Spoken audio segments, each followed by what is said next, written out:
नमो भगवते वासुदेवाय. तर आपण श्रीमद भागवत महापुराण पाहत आहोत आणि त्यातील हा आपला 10वा स्कंद.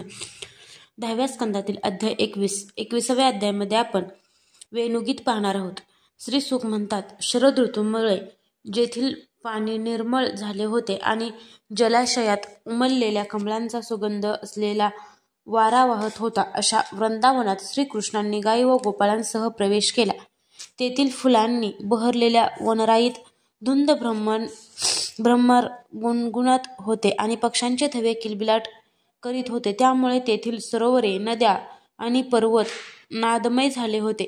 श्रीकृष्णांनी बलराम आणि गोपाळांबरोबर तेथे गायी चारीत असताना वेणू वाजविण्यास सुरुवात केली.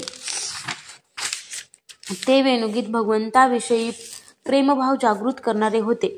ते ऐकून काही गोपीसख्यांना कृष्णांच्या मागे त्यांच्याविषयी सांगू लागल्या. हे राजा, श्रीकृष्णांच्या लीला आठवून त्यांनी वर्णन करण्यास सुरुवात केली खरी, पण उत्कट प्रेमाने मन व्याकुळ झाल्यामुळे त्यांचे बोलणेच खुंटले.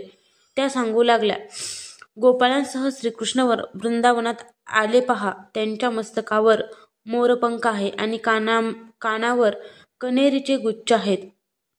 त्यांनी सोन्यासारखा पितांबर परिधान केला असून गळ्यामध्ये वैजयंती माळा घातली आहे. त्यांचे रूप श्रेष्ठ नटासारखे किती सुंदर आहे बरे. बासरीची छिद्रे ते आपल्या अधरामृताने भरत आहेत. गोपाळ त्यांच्या कीर्तींचे गायन करीत आहेत. ते वृंदावन त्यांच्या चरणामुळे अधिकच रमणीय झाले आहे. परीक्षिता, चराचरांचे मन आकर्षून घेणारा वेणुनाद ऐकून सर्व गोपी त्यांचे वर्णन करू लागल्या आणि ते करीत असतानाच तन्मय होऊन त्या श्रीकृष्णांना मनाने आलिंगन देऊ लागल्या. गोपी म्हणाल्या, अगं सख्यांनो, आम्ही डोळे असणाऱ्यांच्या डोळ्यांची एवढीच सार्थकता मानतो, दुसरी नाही. ती हीच की जेव्हा श्रीकृष्ण आणि बलराम मित्रांसह गुरे हाकीत वनात जातात किंवा परत येतात, तेव्हा वेणू वाजविणारे किंवा प्रेमळ नेत्रकटाक्षांनी आमच्याकडे पाहणारे त्यांचे मुख कमल मनसोक्त पाहावे. दुसऱ्या काही जणी म्हणाल्या, पितांबरधारी सावळे श्रीकृष्ण आणि निलांबर नेसलेले बलराम जेव्हा आंब्याची पालवी, मोर पंख, फुलांचे गुच्छ आणि रंगीबेरंगी कमळांच्या माळा धारण करतात, तेव्हा त्यांचा वेश अतिशय देखणा वाटतो. गोपाळांच्या मध्ये बसून काही वेळा जेव्हा ते गाऊ लागतात, तेव्हा रंगमंचावर अभिनय करणाऱ्या 2 चतुर नटांसारखे ते किती शोभून दिसतात म्हणून सांगू. अगो गोपींनो, या वेणूने असे कोणते पुण्य केले आहे की जो आम्हा गोपींचे हक्काचे दामोदरांचे अधरामृत स्वतःच अशा प्रकारे पीत आहे की त्याचा फक्त रस शिल्लक उरला आहे.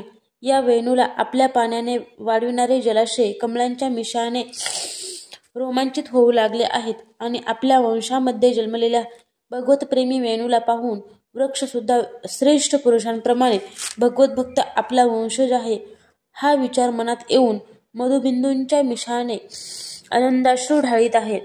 गडे, देवकीनंदांच्या चरणकमळांनी सुशोभित झालेले हे वृंदावन पृथ्वीची कीर्ती चहूकडे पसरवित आहे. जेव्हा श्रीकृष्ण मुरली वाजवितात, तेव्हा मोर धुंद होऊन नाचू लागतात आणि पर्वत शिखरांवरील पशुपक्षी स्तब्धपणे हे पाहत राहतात.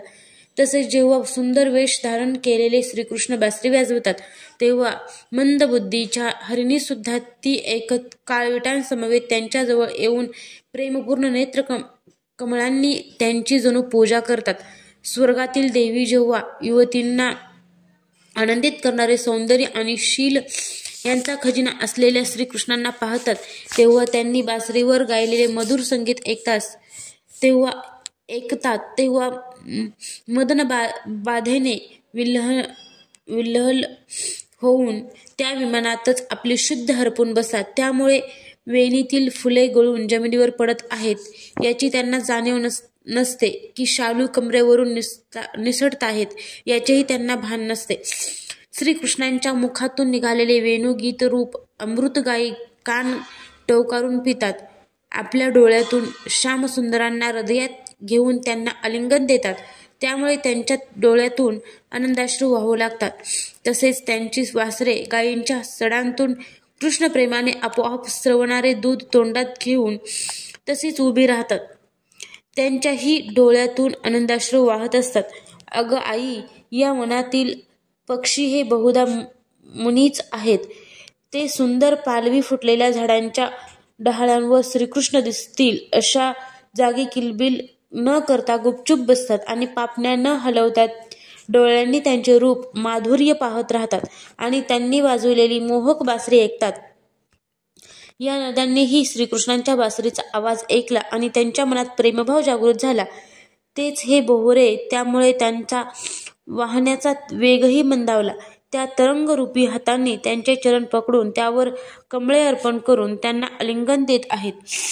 श्रीकृष्ण आणि बलराम बालगोपालांसह भर उन्हात गायी चारीत आहेत आणि त्याचबरोबर बासरीही वाजवित आहेत असे पाहून कृष्णगणांच्या हृदयात प्रेम उचंबून येते. ते आपल्याच वर्णांच्या घनश्यामावर आपल्या शरीराचेच छत्र धरून त्यांच्यावर तुषाररूप पुष्पवर्षाव करतात.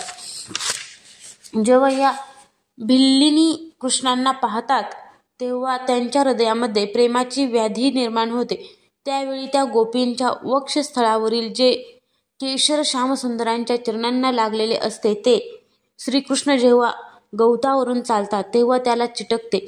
या भाग्यशाली भिल्लिनी ते त्या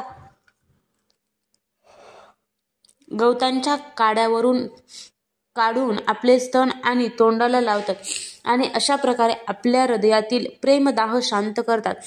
अगो गोपींनो, हा गोवर्धन गवत भगवंताच्या भक्तामध्ये श्रेष्ठ आहे. धन्य आहे याचे भाग्य. श्रीकृष्ण बलरामांच्या चरणकमलांचा स्पर्श झाल्याने हा किती आनंदित होतो पहा. हा गोपाळ आणि गायी यांच्यासह या दोघांचाही मोठाच सत्कार करतो. तो त्यांना पाणी देतो, गायींसाठी गवत देतो, विश्रांतीसाठी गुहा आणि खाण्यासाठी कंदमुळे देतो.